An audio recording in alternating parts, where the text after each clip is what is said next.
Sunitha Williams భూమి మీదకి మార్చి 19, 2025న space X డ్రాగన్లో తిరిగి రానున్నారు. ఆమె స్పేస్ ట్రావెల్లో ఉన్న ఈ 9 నెలలు సవాళ్లు ఇలా ఉన్నాయి. బోయింగ్ స్టార్లైనర్లో టెక్నికల్ ఇష్యూస్ వల్ల 7 రోజుల్లో తిరిగి రావలసినది కాస్త 9 నెలలు స్పేస్ స్టేషన్లోనే ఉండాల్సి వచ్చింది. మైక్రోగ్రావిటీ వల్ల ఆమె కండరాలు, ఎముకలు వీక్ అయ్యాయి. వర్కవుట్ చేసినా పూర్తిగా కాపాడుకోలేకపోయింది. మెంటల్ స్ట్రెస్తో ఎప్పుడు తిరిగొస్తామో తెలియక టెన్షన్, ఒంటరిగా ఉండటం కూడా భరించాల్సి వచ్చింది. స్పేస్ స్టేషన్లో ఎక్కువ పనులు, ఎక్స్పెరిమెంట్స్, లీడర్షిప్ రోల్స్ కూడా చేయాల్సి వచ్చింది. భూమి మీదకొచ్చాక సవాళ్లు: 1.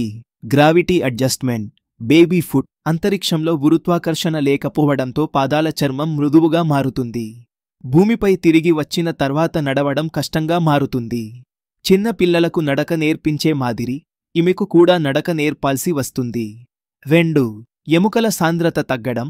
ప్రతి నెల 1% వరకు ఎముక సాంద్రత తగ్గుతుంది. ఇది ఎముకలు బలహీనపడటానికి కారణం. 3. కండరాల బలహీనత. కండరాలు బలహీనపడటం వల్ల సాధారణ కార్యకలాపాలు చేయడం కష్టమవుతుంది. 4.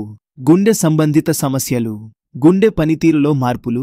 గురుత్వాకర్షణ లేకపోవడం వల్ల రక్తపోటు, గుండె పనితీరులో మార్పులు చోటు చేసుకోవచ్చు. ఇది గుండె శ్వాస సంబంధిత సమస్యలకు దారి తీస్తుంది. 5. రక్త సంబంధిత సమస్యలు. Space anaemia. రోదసిలో ఉండే సూక్ష్మస్థాయి గురుత్వాకర్షణ శక్తికి శరీరం అలవాటు పడిపోవడం వల్ల రక్తపోటు, గుండె పనితీరులో మార్పులు చోటు చేసుకోవచ్చు. ఇది గుండె శ్వాస సంబంధిత సమస్యలకు దారి తీస్తుంది. 6. ఇతర సమస్యలు. కంటి చూపు సమస్యలు. రోదసిలో గడిపిన సమయంలో కంటి చూపు సమస్యలు వస్తాయి. వ్యోమగాములు భూమికి వచ్చిన తర్వాత ఇలాంటి సవాళ్లను ఎదుర్కోవడం తప్పనిసరి. సునీతా విలియమ్స్ గారు ఈ సవాళ్లన్నీ అధిగమించి తన గట్స్ చూపిస్తారని ఆశిద్దాం.